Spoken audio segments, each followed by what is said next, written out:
Everyone, I'm Kate and welcome to A Fountain Pen Awakening. Hope you're all doing well and your week is traveling fantastically. So today I thought that I would share with you my collection of Van Diemen's inks. For you who are in the fountain pen community, you will be aware of the Australian Robert Oster's inks. But you might not be aware that we do have another ink company in Australia, and it is the Van Diemen's Ink, and it is based out of Launceston, which is a little town in Tasmania. And for you who do not know where Tasmania is an island off the southernmost tip of Australia, and practically there's nothing between Tasmania and the Antarctic. So the weather is pretty extreme down there, but you will also, if you ever get to visit, find out that the best air quality and water purity down there is amazing.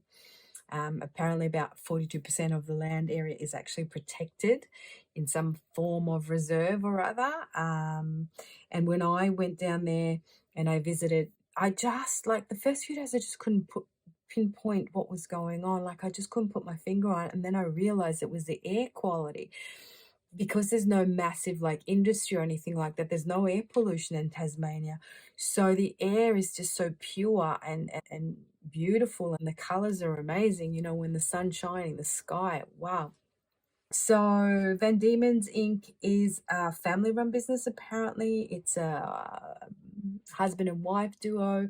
They come from, you know, fountain pen community industry they used to work in, and then they decided to go solo and do their own inks. Their inspiration is on, you know, the landscapes of Tasmania, and there's various series they offer, and they also use all organic and naturally sourced ingredients for their inks. I really love them because they're great inks. They flow well, they write well. I don't have any problems whatsoever with them.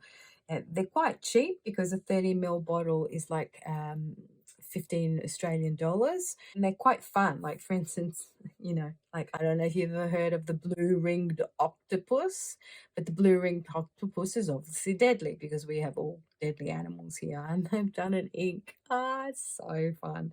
And then obviously the Tassie Devil.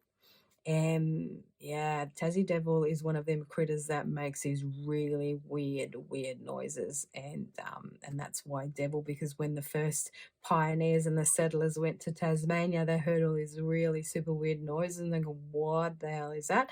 And they discover it was this little critter, but it's just this tiny. It's not massive or anything, and it's just this little fluffy kind of rodent that, you know, attacks everything and makes these really weird noises. I mean, Australia is renowned for these weird animals that we have, and everything's deadly. Like koalas, everything, oh, fluffy, cute koalas. And then they make these weird ass noises at night. You wouldn't want to be in the middle of the forest listening to them, because you'd think there'd be some demon in there trying to hunt you down. Yeah. Anyway, that's Australia for you. And before we continue, I might even sort of give you a little bit of history about why Van Diemen's Inc. Well, originally Tassie was known as Van Diemen's Land, or more accurately, Anthony Van Diemen's, because the Dutch explorer Abel Tasman, who, you know, in history goes down as the first, you know, ever European to have sighted the land, named Tasmania after his sponsor, who was Anthony Van Diemen, who at the time was kind of like the governor of the Dutch East Indies Company, who had sponsored the voyage. And then later on, when the Brits came along and settled in about 1803, I think it was, they abbreviated it to Van Diemen's Land, and it was a penal colony apparently. And I think about 80,000 convicts were transported to Tassie from the UK right up until about 1853, when that practice was abolished. And then in 1855, the Constitution was enacted and Tasmania was renamed after Abel Tasman, which was the Dutch explorer. And it became a state of the Federation of Australia.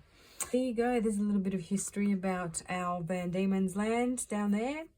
And this is why these inks are called Van Diemen's, because, you know, you will find Van Diemen's in a lot of things associated with Tasmania. It's just the way it is. So without any further ado, let's get some swatching done. You like my little ink sample box that I did? I just like took one of the boxes and just made it pretty. Okay, so I'll be using my glass tip pen, and I will just be doing this at a speeded up pace so I don't bore you too much. So I'll just get all these organized, and yeah, let's have some fun swatching up.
So there you have it, guys. It was a bit messy because when I first started, the green ink just went flicked everywhere and it got everything over my hands. Yeah, this was the Leatherwood Honey, and this is the Neptune's necklace. So I don't know if you can see the difference, but as you can see, that's a little bit more tanny, and this is a little bit more sort of more orangey, I guess, and this is more of a sort of a greeny undertone. That's dusk, but when you actually write with it, oh, look at my fingers. When you actually write with it, it's just too light on the page. You can't actually see it. The sun spotted orchid is a new one that I got the other day. The blue ringed octopus, as you can see, it's blue and it's got this really red shimmer in it. I don't know if you can see it. And the bioluminescence, again, it's a dark ink, and it's got these kind of brown shimmer in it, and it's also got particulates in there, so it should be also like a shimmer ink. So that's my Van Diemen's ink collection, guys. This one here, the seashell, this is like a super shimmering one with a particular, and I can't you know, I just can't write with it. Anytime I put it in any of my pens, it just blocks the feed, so that's a bit unfortunate. But also it's very kind of pale, so you can't really write with it that well, see it that well on the page. This one and this one, because it's with the dip pen, it's a little bit darker, but other than that, they're great inks. They flow well, they write well. I love them. So thank you so much for watching. I will link the list of these inks down in the description below, and I will also put the Van Diemen's website. They do ship internationally. I went and checked before, so if you wanted to order these inks directly from them, you can. Yeah, so that's it from me. I will catch you all next week. I hope you have a great weekend. As always, your weekend is going to be starting and mine is ending because I work Fridays to Mondays. So next week, I think I'm going to do what I've got inked up for the month, because that seems to be pretty fun video that people are putting out there. And now that I have my growing fountain pen collection, I can actually have different pens to show you with the different inks that I have in them.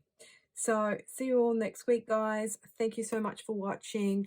Please share any of your comments, likes, dislikes, favorite inks, what you loving, what you're hating, in the comment section below.